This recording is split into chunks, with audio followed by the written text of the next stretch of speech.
Queridos hermanos, iniciamos la lección divina de este día sábado 23 de abril, sábado de la octava de Pascua. Por la señal de la Santa Cruz de nuestros enemigos, líbranos, Señor Dios nuestro, en el nombre del Padre, y del Hijo, y del Espíritu Santo. Amén. Señor mío y Dios mío, creo firmemente que estás aquí, que me ves, que me oyes. Te adoro con profunda reverencia. Te pido perdón de mis pecados y gracia para hacer con fruto este tiempo de lección divina. Madre mía Inmaculada, San José, mi Padre y Señor, Ángel de mi guarda, interceded por mí. En este día sábado, en la primera lectura, continuamos con esa lectura del libro de los Hechos de los Apóstoles, capítulo 4, versículos 13 al 21. En aquellos días los sumos sacerdotes, los ancianos y los escribas se quedaron sorprendidos al ver el aplomo con que Pedro y Juan hablaban, pues sabían que eran hombres del pueblo sin ninguna instrucción. Ya los habían reconocido como pertenecientes al grupo que andaba con Jesús, pero no se atrevían a refutarlos porque ahí estaba de pie entre ellos el hombre paralítico que había sido curado. Por consiguiente, les mandaron que salieran del Sanedrín, y ellos comenzaron a deliberar entre sí. ¿Qué vamos a hacer con estos hombres? Han hecho un milagro evidente que todo Jerusalén conoce y que no podemos negar. Pero a fin que todo esto no se divulgue más entre el pueblo, hay que prohibirles con amenazas hablar en nombre de Jesús. Entonces mandaron llamar a Pedro y a Juan y les ordenaron que por ningún motivo hablaran ni enseñaran en nombre de Jesús. Ellos replicaron: digan ustedes mismos si es justo delante de Dios obedecerlos a ustedes antes que a Dios. Nosotros no podemos dejar de contar lo que hemos visto y oído. Los miembros del Sanedrín repitieron las amenazas y los soltaron, porque no encontraron la manera de castigarlos, ya que el pueblo entero glorificaba a Dios por lo sucedido. Continuamos con esta escena que ya venimos viendo varios días, donde Pedro y Juan han subido a la hora de la víspera al templo y en la puerta la hermosa se han topado con este paralítico de nacimiento al que Pedro ha sanado en el nombre de Jesús. Después han terminado apresando a Pedro y a Juan y los han hecho comparecer ante el Sanedrín, ante los ancianos, ante los sumos sacerdotes. Díganos en nombre de quién han hecho todo esto, sin decir cuál era la acusación. Y Pedro ha respondido con categoría: ustedes nos están preguntando en nombre de quién hemos dado la salud a este hombre. Bueno, continuando con esta escena, con este pseudo juicio que les están haciendo a Pedro y a Juan, los sumos sacerdotes, los ancianos y los escribas quedaron sorprendidos. ¿Por qué están sorprendidos? ¿Están sorprendidos por el milagro? No. Resulta que no, que saben perfectamente el milagro que ha ocurrido, pero eso no es lo que los sorprende. Lo que los sorprende es la manera, el aplomo con que Pedro y Juan hablaban. ¿Por qué? Porque sabían que eran hombres de pueblo sin ninguna instrucción. Esto es verdaderamente maravilloso de constatar en el inicio de la Iglesia.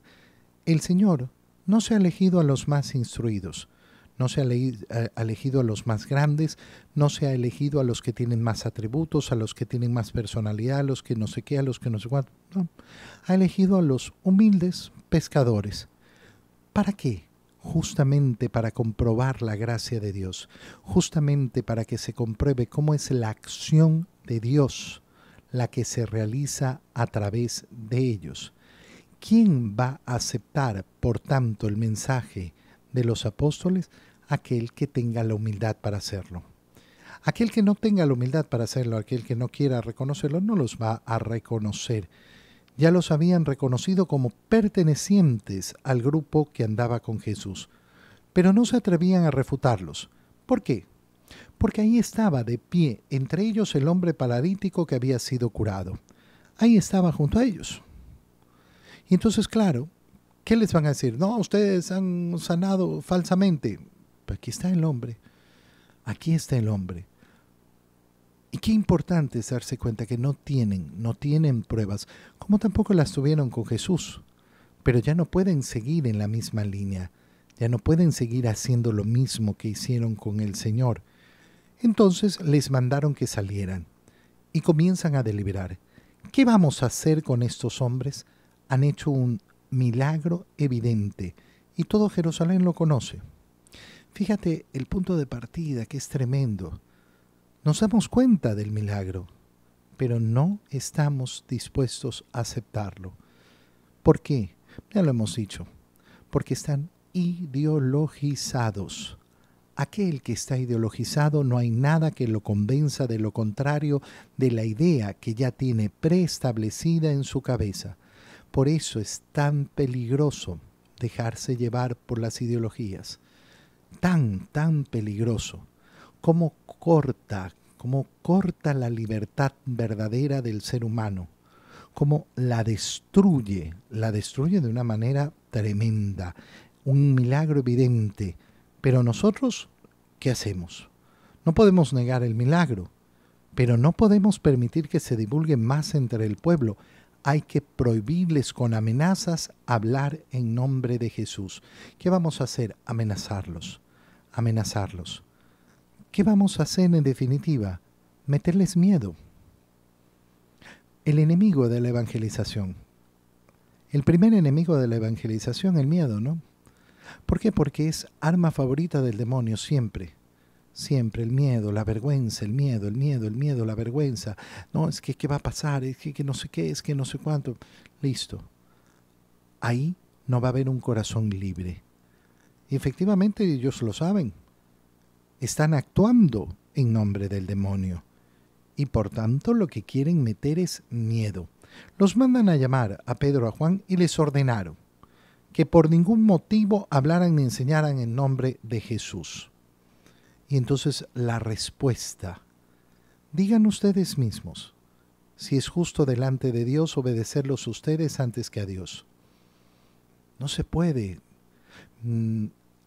La autoridad tiene que ser respetada, sí, y Pedro y Juan la respetan. Respetan la autoridad y respetan el Sanedrín y respetan a los sumos sacerdotes y respetan a los ancianos.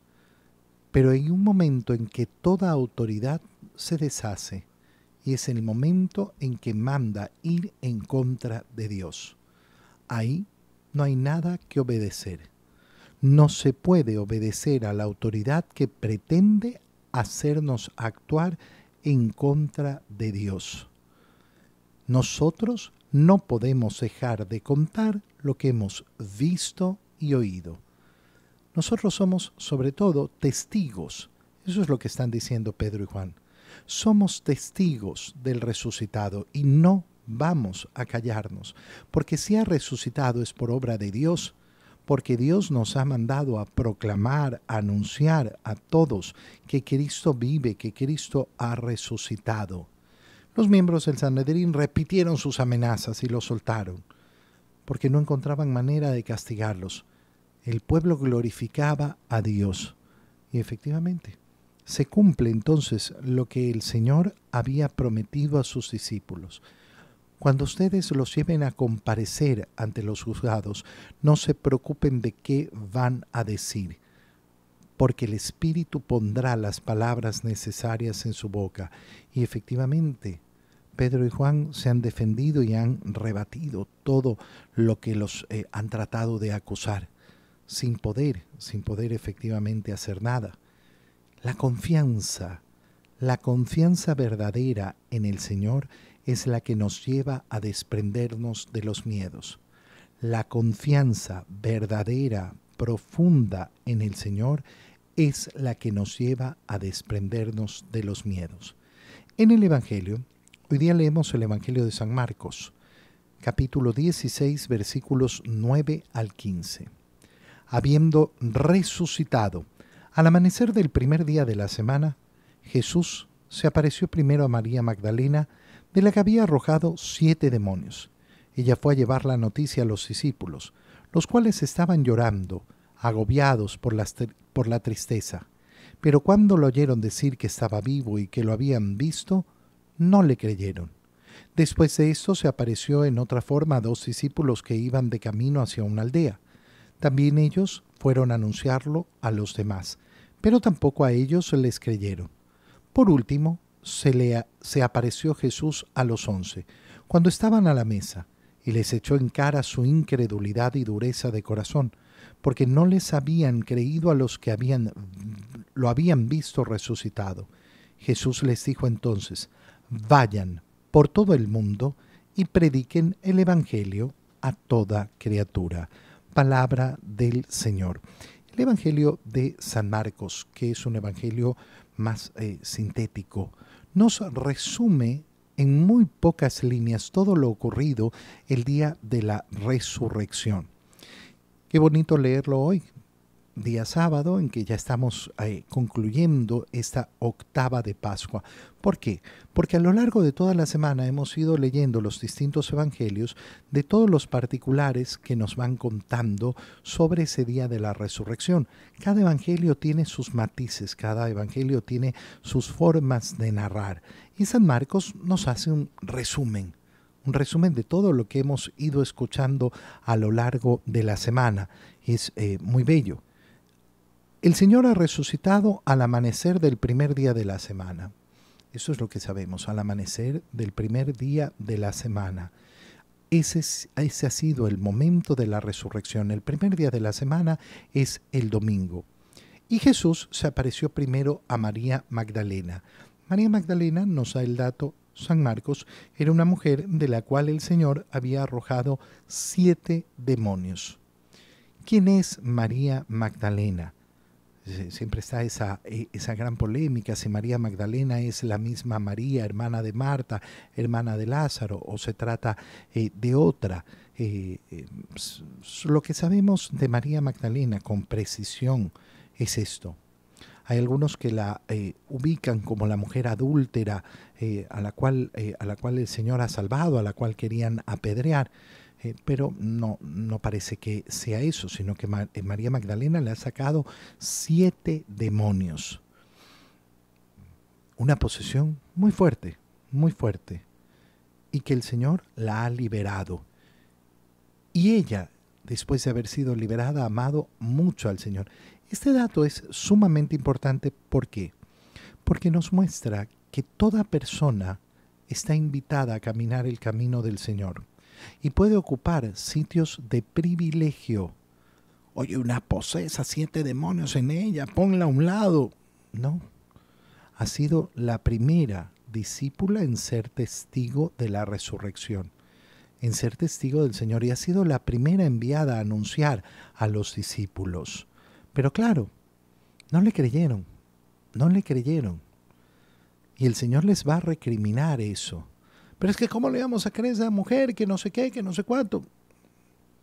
La que yo elijo para llevar el mensaje, y yo elijo a cualquiera para llevar el mensaje. Lo que ustedes tenían que escuchar era el mensaje. Ella fue a llevar la noticia a los discípulos, los cuales estaban llorando, agobiados por la tristeza. Fíjate cómo nos describe San Marcos la situación de los discípulos. Están amargados, llenos de tristeza, llenos de llanto, llenos de verdadera agonía. Y sin embargo, a pesar de que escuchan la gran noticia, no son capaces de creerla. No son capaces, ¿por qué? Porque su mente, su corazón, su fe está turbado por ese llanto, por esa agonía, por esa tristeza, por estar agobiados. Qué importante es por eso saber controlar la tristeza, el llanto, el agobio. ¿Por qué? Porque nos puede nublar completamente la fe, nos puede nublar la esperanza. Ellos oyeron, pero no le creyeron. Después de esto, nos dice en San Marcos, se les apareció a otros 2 discípulos, pero en otra forma. Iban camino hacia una aldea. Nosotros sabemos bien que son los discípulos que iban camino de Maús. Se les apareció en otra forma, no lo reconocieron recién en la fracción del pan, y en ese momento el Señor ya no estuvo más con ellos. Y ellos también fueron a anunciarlo a los demás, pero tampoco les creyeron. Y por último se les aparece a los 11, cuando estaban a la mesa. Estaban reunidos y les echó en cara su incredulidad y dureza de corazón. Les echó en cara su incredulidad y su dureza de corazón. Qué importante pedirle al Señor en nuestra oración: Señor, que yo no sea incrédulo, que yo no tenga el corazón duro, que verdaderamente sepa escucharte, escuchar tu palabra, que sepa estar atento a quien tú envías a mi vida para ser tu mensajero, que no me gane la dureza de corazón, que es el orgullo, la soberbia, ¿no? Que yo verdaderamente pueda escuchar. No les habían creído a los que habían visto resucitado. Esto tiene un fondo precioso. ¿Por qué? Porque al haber pasado los discípulos por esta incredulidad, inmediatamente van a ser enviados a anunciar. Prediquen el Evangelio. ¿El Evangelio en qué consiste? En que Jesucristo es verdadero Dios y verdadero hombre, que murió en la cruz y que resucitó al tercer día, que a través de su muerte hemos sido redimidos, hemos salvados. Por tanto, se predica el perdón de los pecados, el anuncio de la liberación, de la capacidad de, a través de Jesucristo, retomar la amistad con el Padre. El anuncio del Evangelio es anunciar justamente quién es Dios, que Dios es Padre, Hijo y Espíritu Santo. Bueno, muchos de los que escucharán el Evangelio no creerán. Y los discípulos han pasado por eso. Han pasado justamente por eso. Y esto es precioso, verdaderamente precioso. El Señor ha preparado su corazón. Bueno, nosotros vamos a anunciar y todos nos van a creer. No, muchos los van a rechazar. Acuérdense, igual que ustedes, ustedes también rechazaron a los mensajeros. Ustedes también fueron incrédulos. Por tanto, sean generosos, sean pacientes, sigan predicando. No se desanimen cuando no les crean. No se desanimen cuando vean que el mundo no quiere aceptar el Evangelio. No, de ninguna manera. Sigan adelante en esa predicación. Esto es tan importante a veces cuando una persona, por ejemplo, ha abierto los ojos. A veces pasa que vengo de una situación de falta de fe, de una vida completamente fría.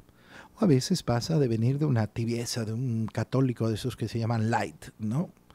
Y de repente abrir los ojos y decir: oye, yo no estoy haciendo bien las cosas. Yo no estoy viviendo como el Señor quiere que viva. Y viene esa conversión grande, esa conversión profunda, esa conversión hermosa. Pero resulta que esa persona quiere que los demás, que los que están a su alrededor, caminen a su velocidad, caminen a su modo. Yo a muchas personas les tengo que decir: oye, ¿cuánta paciencia tuvo el Señor contigo? Voy conmigo tantos años. Bueno, ¿no será que tienes que ser paciente con tus hijos? ¿No será que tienes que ser paciente con tu esposo o con tu esposa? ¿No será que tienes que ser paciente con tu familia, con tus hermanos, con tus padres? No, pero es que yo quiero que vengan conmigo a todas las actividades y que no sé qué y que no sé cuánto, y que yo quiero que hagan esto y que recen el rosario todos los días y que no sé cuánto. Oye, paciencia. Si el Señor ha mostrado tanta paciencia contigo, entonces tú la tienes que tener con los demás. Les reclama su incredulidad, su dureza de corazón, porque no habían creído a los que les anunciaron que había resucitado. Y entonces les dice: vayan por todo el mundo y prediquen el Evangelio a toda criatura, a todos, a todos, a todos. El Evangelio no está hecho para algunos, está hecho para todos. Y es por esto que Pedro y Juan, como hemos visto en la primera lectura de los Hechos de los Apóstoles, lo dicen con claridad ante el Sanedrín. Nosotros no podemos obedecerlos a ustedes en contra de Dios. Dios nos ha mandado a predicar el Evangelio. ¿Y quién nos va a detener? Nadie. Nadie ni nada nos va a detener en la predicación del Evangelio. A ti y a mí El Señor nos dirige estas palabras hoy. Vayan por todo el mundo y prediquen el Evangelio a toda criatura. Aprovecha hoy de preguntarte, ¿cómo estoy cumpliendo yo esta misión? ¿Cómo estoy cumpliendo yo esta misión? ¿Cómo estoy anunciando el Evangelio? ¿Cómo aprovecho cada oportunidad con toda criatura para predicar el Evangelio? El que no predica es porque no ama. Piénsalo profundamente. El que no predica es porque no ama verdaderamente. El que ama, el que está enamorado del Señor, ese lo anuncia siempre, en todo lugar, con toda persona. Te doy gracias, Dios mío, por los buenos propósitos, afectos e inspiraciones que me has comunicado en este tiempo de Lección Divina. Te pido ayuda para ponerlos por obra. Madre mía Inmaculada, San José, mi Padre y Señor, Ángel de mi guarda, interceded por mí. María, Madre de la Iglesia, ruega por nosotros. Queridos hermanos, que tengan todos un feliz día.